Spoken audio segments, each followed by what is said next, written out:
안녕하십니까. KBS 9시 경남 뉴스입니다. 김건희 여사 공천 개입 의혹의 핵심 인물인 명태균 씨의 검찰 소환이 임박한 것으로 보입니다. 명 씨와 석연치 않은 금전 거래를 한 김영선 전 국회의원은 연이틀 검찰 조사를 받고 있는데요. 공천 대가가 오고 갔다는 의혹을 포함한 주요 쟁점들을 손원혁 기자가 정리했습니다. 창원시 의창구 김영선 전 국회의원이 피의자 신분으로 두 번째 검찰 조사를 받았습니다. 2022년 6월 보궐선거 당시 공천을 부탁한 적 없다며 의혹을 부인한 김 전 의원. 당선 뒤 명태균 씨에게 건너간 것으로 알려진 9천여만 원 돈의 성격에 대해서는 회계 담당 전 보좌관 강혜경 씨와의 금전 거래이지 자신과 무관하다고 재차 주장했습니다.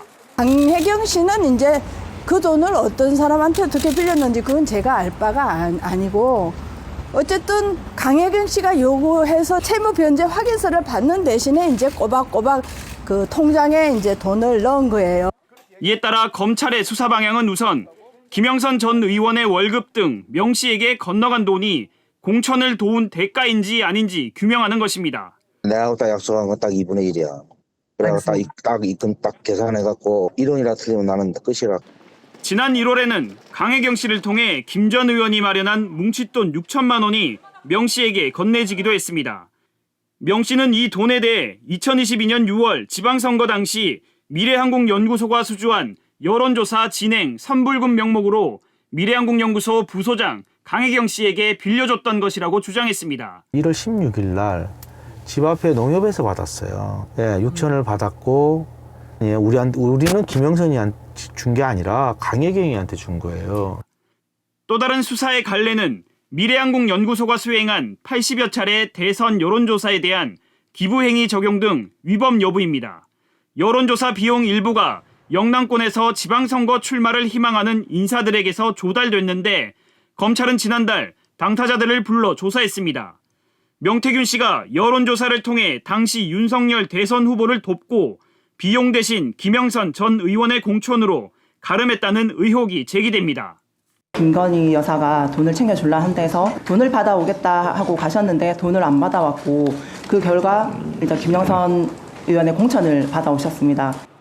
자신과 미래항공연구소는 관계가 없고 대가성 공천 의혹도 전면 부인하고 있는 명태균 씨. 하지만 윤석열, 김건희 대통령 부부와의 친분을 과시해온 그동안 명 씨의 발언은 이와 다릅니다. 어제 딱 한마디 했어, 김건희는. 우리 명 선생님, 선물은 김영선, 박한수, 김진태는 사모가 반밖에 몰라.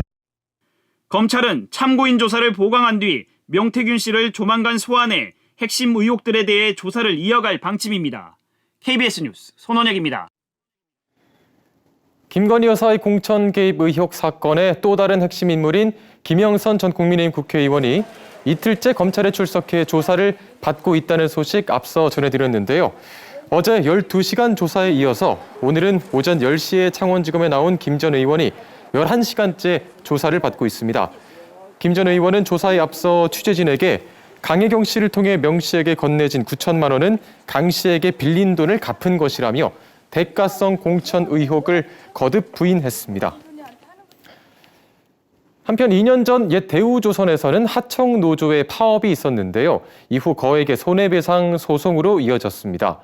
이에 대해 경남노동계는 명태균 씨가 여기에도 개입을 했다는 의혹에 대해서 고발장을 냈고 경남경찰청은 본격적인 수사에 착수했습니다. 보도에 박기원 기자입니다. 2022년 하청 노동자 처우 개선을 요구하며 51일간 이어진 대우조선해양 파업. 정부가 파업에 엄정 대응 기조로 돌아선 건 파업 47일째부터입니다. 국민은 물론 대다수 동료 근로자들의 지지를 얻지 못합니다.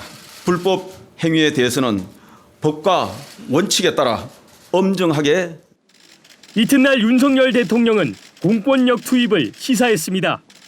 노든 사든 불법은 방치되거나 용인돼서는 안 됩니다. 국민이나 정부나 다 많이 기다릴 만큼 기다리지 않았나. 노동계는 이 같은 강경 대응 방침 배경에 명태균 씨가 관여한 의혹이 있다며 경찰에 고발장을 제출했습니다.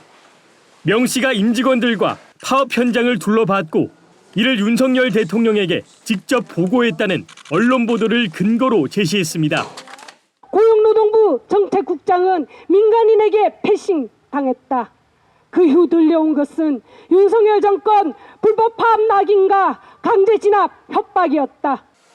출입이 통제된 조선소에 민간인 명 씨가 출입하고 파업 상황을 대통령에게 보고해 정부의 업무를 방해했다는 것이 수사 의뢰의 핵심입니다. 또 명 씨 방문과 정부의 공권력 투입 시사에 인과관계가 의심되는 부분도 수사해달라고 요구했습니다. 현장 상황을 민간인이 좀 오도해서 보고를 한 것으로 보이고 그 위계를 통해서 결국은 정당한 공무집행을 방해했다라는 취지입니다. 조선소 측은 당시 임직원들이 퇴직해 정확한 경위 파악은 어렵다고 밝혔습니다. 다만 파업 현장에는 정치인 등을 포함한 많은 사람들이 방문했고 명태균 씨가 현장을 방문한 것이 사실이라면 그중 한 명이었을 것으로 추정할 뿐이라고 설명했습니다. 경남경찰청은 고발 사건을 반부패 경제 범죄 수사대로 배당해 본격적인 수사에 나섰습니다. KBS 뉴스 박기원입니다. 산업 현장뿐 아니라 집안에서도 안전사고의 위험은 언제 어디서나 도사리고 있습니다. 이에 창원의 한 대기업이 체험형 안전교육장을 일반 시민에게도 개방해서 생활 속 안전교육을 제공하고 있습니다. 최세진 기자가 취재했습니다. 어두운 통로를 뿌연 연기가 뒤덮었습니다. 한 치 앞도 보이지 않는 화재 체험 현장에서 학생들이 벽을 두드리며 감각의 의지에 빠져나옵니다. 위험한 곳에 매달려보고 난간 위에서 떨어지는 안전사고 체험은 마치 실제 상황인 듯 실감납니다. 실제로 아무것도 안 보여서 많이 무섭고 당황하기도 했었는데 이게 실제라고 생각해보면은 과연 얼마나 더 당황스럽고 황당스러울까 많이 생각이 됐고 VR이랑 그다음에 안전모 같은 거 착용해서 되게 현실감 있었고 그다음에 떨어진다고 할 때 그 긴장감이 좀 많이 와닿아서 이게 안전기구가 무조건 있어야겠구나 말고 좀 생각을 했습니다. 심폐소생술, 자동 심장 충격기 사용법 등 응급처치 교육까지 포함됩니다. 완강기 체험이나 화재 시 대피, 소화기 사용법 등 재난 대피는 핵심 교육 사항입니다. 완강기를 이용해 내려갈 때는 에어컨 실외기 등의 머리를 다칠 수 있기 때문에 벽 쪽을 마주해서 내려가야 합니다. 이곳은 지난달 문을 연 기업체 체험형 안전교육센터. 근로자는 물론 민간에도 개방했습니다. 산업재해와 생활 속 안전사고까지 예방하겠다는 것입니다. 경남 기업으로는 처음으로 지난달 산업안전보건공단으로부터 민간안전체험 교육장으로 인정받았습니다. 현대위아의 임직원뿐만 아니라 협력사와 지역기업 및 시민에 대한 체험교육을 지원해서 기업의 사회적 책임을 다하고자 합니다.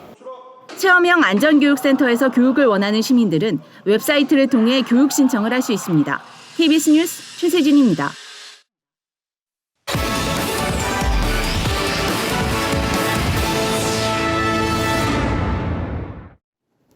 경남교육청이 지난달 15일 도의회에서 폐지된 경남 마을교육공동체 활성화 지원 조례와 관련해서 오늘 제의를 요구했습니다. 경남교육청은 마을교육공동체 조례가 평생교육법과 청소년교육법의 취지를 반영한 합당한 조례이며 정치적 중립을 위한 쇄신안을 시행 중인 점 등을 근거로 제의를 요구했습니다. 경상남도가 오늘 창원시 진해 옛 육군대학터인 연구자유지역에서 중소형 특수선박지원센터 준공식을 열었습니다. 국내 처음으로 사업비 312억 원을 들여 구축한 중소형 특수선박지원센터는 특수선박 부품의 신뢰성과 성능을 평가할 수 있는 28종의 시험 장비를 갖췄습니다. 2024 글로벌 우주항공산업 포럼이 오늘부터 이틀 동안 사천 KB 인제니움에서 개최됩니다. 이번 포럼에서 국내외 우주항공 산업계와 학계, 연구기관과 정부 관계자 300여 명이 참석해 우주항공 산업의 발전 방향과 기술 동향 등을 토론합니다. 또 경상남도와 우주항공청, 한국산업은행은 업무 협약을 체결하고 우주항공기업에 금융 지원을 하기로 했습니다. 사천해양경찰서는 마약 판매책 혐의로 1년 동안 도주하던 40대 남성 A씨 등 6명을 구속 송치하고 3명을 불구속 송치했습니다. 사천해경은 또 A씨 등으로부터 300여 명이 투약할 수 있는 필로폰 약 8g과 일회용 주사기 등도 압수했습니다.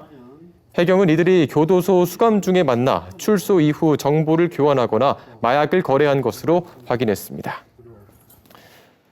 올해로 두 돌을 맞은 순우리말 노래대회인 토박이말 노래 누가 자라나가 경남 혁신도시 한국토지공사 대강당에서 열렸습니다. 토박이말 바라기와 진주 YMCA 청소년위원회가 마련한 이번 대회에는 전국 예선을 거친 10개 팀 가운데 대상에는 진주 무지개초 김하진 학생, 최우수상은 지수초 슬기샘 팀과 거제 장평초 김승기 학생이 받았습니다. 사천과 진주에 들어설 경남 항공국가산업단지 명칭이 경남 우주항공국가산업단지로 변경됐습니다. 국토교통부 고시에 따르면 경남 우주항공국가산단의 개발 기간도 내년 6월까지로 연장됐습니다. 또 산단 입주 업종에 항공기 부품 수리와 연구 개발 업종이 추가됐으며 면적도 약 7,300제곱미터가 늘었습니다. 함안군은 1년에 한 번 개최하던 낙화놀이 행사를 올해 5차례로 확대 운영하고 있습니다. 이는 함안군과 한국관광공사가 함안 낙화놀이를 관광 자원화하기 위한 시도로 지난 1일에는 일본인 관광객 450명이 낙화놀이 현장을 찾았습니다. 일본 관광객들은 14개 일본 여행사와 공동으로 기획한 특별 여행 상품을 이용한 것입니다. 프로농구 창원 LG가 어제 창원체육관에서 열린 울산 현대모비스와의 리그 6차전 경기에서 73대 78로 졌습니다. 지금까지 경남 소식 전해드렸습니다.